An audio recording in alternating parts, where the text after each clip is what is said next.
As a child, I was just very curious about everything. In fact, one year, I think I was 9, was the best Christmas ever. I received a telescope, a microscope, and a chemistry set.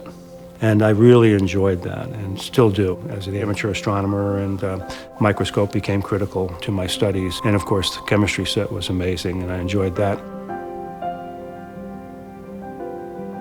I was obsessed with this inflammatory process because I knew that inflammation is what causes the aging process. So I boldly said that I believe that aging is not a natural process, it's a disease, and it's an inflammatory disease.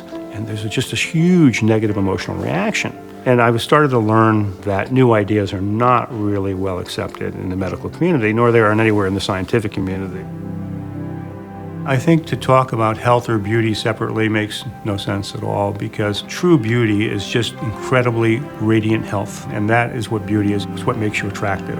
So it really has to be beauty from the inside out, and that comes through lifestyle, food we eat, the rest we get, and of course our approach to life. So health is beauty, beauty is health.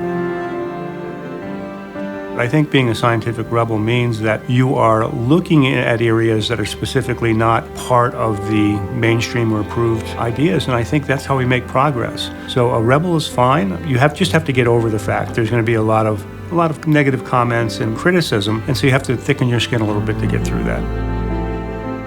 Cosmetics I was seeing were a tremendous amount of marketing, but when you actually use the product, there was no benefit that I could see as a dermatologist, as a trained skin doctor. So I wanted products that were based on science, that would truly perform for the consumer. My philosophy is I think we are all on this planet with a specific mission. And we may not know what that mission is sometimes. Sometimes we do have a feel for it, but we have a mission. And there's no mission that is trivial. Whatever your position is in life, if you're taking care of your children or if you are president of the United States, you have a mission. And to accomplish that mission, you've got to be healthy, you have to have a good brain, and you've got to have a body that responds. But I'd say the legacy is bring information to people, scientific information, that right now hasn't surfaced and is essentially unknowable for someone without a scientific background, and translate that. And once you translate it and make it understandable, then come up with a simple plan where they can actually access this technology.